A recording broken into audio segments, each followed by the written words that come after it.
ಈ ಪ್ರವೃತ್ತಿಯನ್ನು ವೃತ್ತಿ ಮಾಡ್ಕೊಂಡು ವೃತ್ತಿಯನ್ನು ಪ್ರವೃತ್ತಿ ಮಾಡ್ಕೊಂಡ್ರೆ ಅದು ಒಂದು ಮುಖ ವೃತ್ತಿಯಾಗಿರ್ಬೇಕು, ಒಂದು ಮುಖ ಪ್ರವೃತ್ತಿಯಾಗಿರ್ಬೇಕು. ಹಾಗೆ ಅದೇ ವಿಚಾರ ಒಂಚೂರು ಮೈಕ್ ಮೂಲಕ ಹೇಳ್ಕೊಳ್ಳಿ. ಸರ್ ನಮಸ್ಕಾರ ಸರ್. ಏನು ಹೇಳ್ತೀರಾ? ನೀವು ಇಟ್ಕೊಂಡು ಬೈ. ಈಗ ನನಗೆ ಒಂದು ಸಂತೋಷ ಆಗ್ತಾ ಇತ್ತು.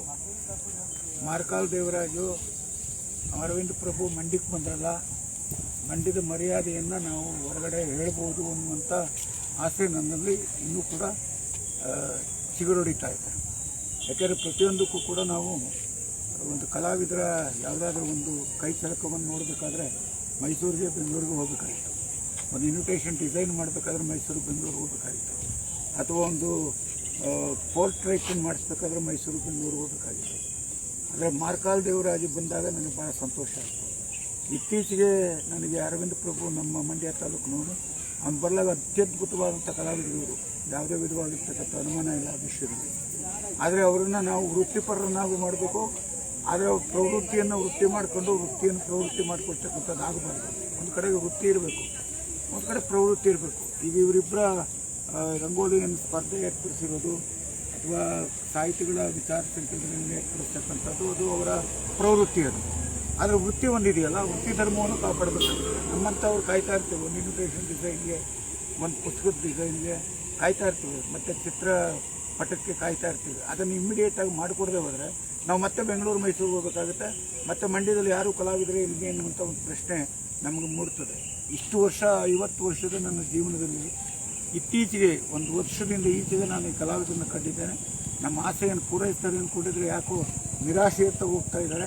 ಅದನ್ನು ಅವ್ರು ಬಿಟ್ಟು ಇದನ್ನು ವೃತ್ತಿ ಮಾಡಿಕೊಳ್ಳಿ, ಪ್ರವೃತ್ತಿ ಇಟ್ಕೊಳ್ಳಿ, ಬೇಡ ಅಂತ ಹೇಳೋದಿಲ್ಲ. ಆದರೆ ಪ್ರವೃತ್ತಿಯನ್ನು ವೃತ್ತಿ ಮಾಡ್ಕೊಂಡ್ರೆ ಅವ್ರ ಜೀವನಕ್ಕೂ ಕಷ್ಟ ಆಗ್ತದೆ, ಇವ್ರು ನಮ್ಮ ಕಳ್ಕೊಬಿಡ್ತಾರೆ ಅನ್ನುವಂಥ ಭಯ. ಯಾವಾಗ ಜೀವನ ನಿರ್ವಹಣೆಗೆ ಭಾಳ ಮುಖ್ಯ, ಅದು ವೃತ್ತಿ ಭಾಳ ಮುಖ್ಯ. ಜೀವನ ನಿರ್ವಹಣೆ ಚೆನ್ನಾಗಿದ್ದರೆ ಪ್ರವೃತ್ತಿಯು ಚೆನ್ನಾಗಿರ್ತದೆ. ಅದರಿಂದ ಅವ್ರಿಗೆ ನಾನು ರಿಕ್ವೆಸ್ಟ್ ಮಾಡೋದು ಇಷ್ಟೇ, ಪ್ರವೃತ್ತಿಯನ್ನು ವೃತ್ತಿ ಮಾಡ್ಕೋಬೇಡಿ, ವೃತ್ತಿಯನ್ನು ಪ್ರವೃತ್ತಿ ಮಾಡ್ಕೋಬೇಡಿ, ಎರಡನ್ನೂ ಸಮಾನವಾಗಿ ತೂಗಿಸ್ಕೊಂಡು ಹೋಗಿ ಅನ್ನುವಂಥ ಒಂದು ಆಶಯವನ್ನು ನಾನು ಈ ಸಂದರ್ಭದಲ್ಲಿ ಇವರಿಬ್ಬರಿಗೂ ಹೇಳಲಿಕ್ಕೆ ಇಷ್ಟಪಡ್ತೇನೆ. ಖಂಡಿತವಾಗಿ ಇವರಿಬ್ಬರು ದೊಡ್ಡ ಕಲಾವಿದರು, ಎಲ್ಲಿ ಬೇಕಾದ್ರೂ ನಿಂತುಕೊಂಡು ವೇದಿಕೆಯ ಮೇಲೆ ನಾನು ಹೇಳುವ ಒಂದು ಶಕ್ತಿ ನನಗೆ ಬಂದಿದೆ. ಯಾಕೆಂದರೆ ಇತ್ತೀಚೆಗೆ ನಮ್ಮ ಮುಖಪುಟವನ್ನು ವಿನ್ಯಾಸ ಮಾಡಿದ್ದಾನೆ, ಇನ್ವಿಟೇಷನ್ಸ್ ವಿನ್ಯಾಸ ಮಾಡಿದ್ದಾನೆ. ನಾನು ಇವತ್ತು 10 ಕಾರ್ಯಕ್ರಮಗಳಿದ್ದಾವೆ ನನ್ನ ಹತ್ರ. ಮುಖಪುಟ ವಿನ್ಯಾಸ ಮಾಡಿಕೊಡೆ ಅಂತಂದರೆ ಒಂದು ತಿಂಗಳಾಗ್ಬಿಟ್ರೆ ಅಷ್ಟೊಂದು ಕಾರ್ಯಕ್ರಮ ಮುಗಿದೋಗುತ್ತೆ. ಈತನ ಹುಡುಕ್ಬೇಕು ನಾವು. ಆಮೇಲೆ ಇದಕ್ಕಿದ್ದಾಗೆ ಫೋನ್ ಆಫ್ ಮಾಡ್ಕೊಂಡ್ಬಿಡ್ತಾರೆ, ಕೈಗೆ ಸಿಗೋದಿಲ್ಲ. ಹೆಂಗೆ ಮಾಡೋದು? ಅದು ಸಮಸ್ಯೆ. ಅದರಿಂದ ದಯವಿಟ್ಟು ಬೇಸರ ಮಾಡ್ಕೊಬಾರ್ದು. ಇಡೀ ಜಿಲ್ಲೆಯ ಅಲ್ಲ, ರಂಗೋಲೆ ಅದು ನಮ್ಮ ಪುರಾತನವಾದಂಥ ಕಲೆ ಬಿಡಿ. ಪುರಾತನವಾದ ಕಲೆದ ಅನೇಕ ಇದನ್ನು ಹಾದಿಗಳನ್ನು ಆಯ್ಕೊಂಡು ಬಂದಿದೆ. ಇವತ್ತು ಅದು ದೊಡ್ಡ ಪ್ರಮಾಣದಲ್ಲಿ ಅವತ್ತು ಮಂಗಳಕರವಾಗಿ ನೋಡ್ತಾ ಇದ್ದದ್ದು, ಇವತ್ತು ಸೌಂದರ್ಯ ಪ್ರಜ್ಞೆಯನ್ನು ಕೂಡ ನಾವು ಅದರಲ್ಲಿ ಕಂಡುಕೊಂಡಿದ್ದೀವಿ.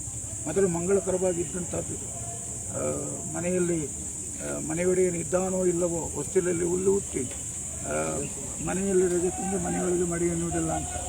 ಆ ಮನೆ ಜಾಗೃತವಾಗಿದೆ ಅಂತ ಗೊತ್ತಾಗಬೇಕಾದ್ರೆ ಗೃಹಿಣಿ ಆದಂಥವರು ಮನೆಯ ಮುಂದೆ ಬೆಳಗ್ಗೆ ಎದ್ದು ಸಾರಿಸಿ, ಸಗಣಿ ನೀರನ್ನು ಹಾಕಿ ಸಾರಿಸಿ ರಂಗೋಲಿಯನ್ನು ಬಿಟ್ಟರೆ ಆ ಮನೆ ಜೀವಂತವಾಗಿದೆ ಅನ್ನುವಂಥ ಒಂದು ಸಂಕೇತ ಇತ್ತು. ಆ ರೀತಿಯಾದಂಥ ಒಂದು ಪದ್ಧತಿ ಇತ್ತು. ಇವತ್ತು ಅದನ್ನು ಕಲೆಯಾಗಿ, ರಂಗೋಲಿಯೂ ಕೂಡ ಒಂದು ಕಲೆಯಾಗಿ ರೂಪಿತವಾಗಿರ್ತಕ್ಕಂಥದ್ದು ಅನೇಕ ಆಯಾಮಗಳನ್ನು ಆಯ್ಕೊಂಡು ಬಂದಿದೆ. ಇವತ್ತು ಅದರಲ್ಲೂ ಕೂಡ ಪರಿಣತಿಯನ್ನು ಪಡ್ಕೊಂಡಿರ್ತಕ್ಕಂಥದ್ದನ್ನು ಕಾಣ್ತದೆ. ಆಗ ರಂಗೋಲಿಗೆ ನಾವು ರಂಗೋಲಿಯ ಪುಡಿಯನ್ನೇ ಬಳಸ್ತಾ ಇದ್ದು, ಆ ಪುಡಿಯಲ್ಲಿ ವೈವಿಧ್ಯ ಬಂದಿದೆ. ಇದು ನಿರಂತರವಾಗಿ ಮುಂದುವರಿತಕ್ಕಂಥದ್ದು. ಅದರಿಂದ ರಂಗೋಲಿಯೂ ಕೂಡ ನಮ್ಮ ಮನಸ್ಸಿನ ಭಾವನೆಗಳನ್ನು ವ್ಯಕ್ತಪಡಿಸ್ತಕ್ಕಂಥ ಒಂದು ಕಲಾ ಮಾಧ್ಯಮ ಅನ್ನೋದನ್ನು ನಾವು ಸಂದರ್ಭದಲ್ಲಿ ಹೇಳಬೇಕು. ಆ ರೀತಿಯಾದ ಉತ್ತೇಜನ ಕೊಡ್ತಾ ಇದ್ದಾರೆ. ಅದಕ್ಕೆ ಅವ್ರಿಗೆ ಧನ್ಯವಾದಗಳನ್ನು ನಾನು ಸಲ್ಲಿಸ್ತೇನೆ. Thank you sir. ಮೇಡಮ್ ಬನ್ನಿ. ಹಾಂ ಸರ್. ಸರಿ.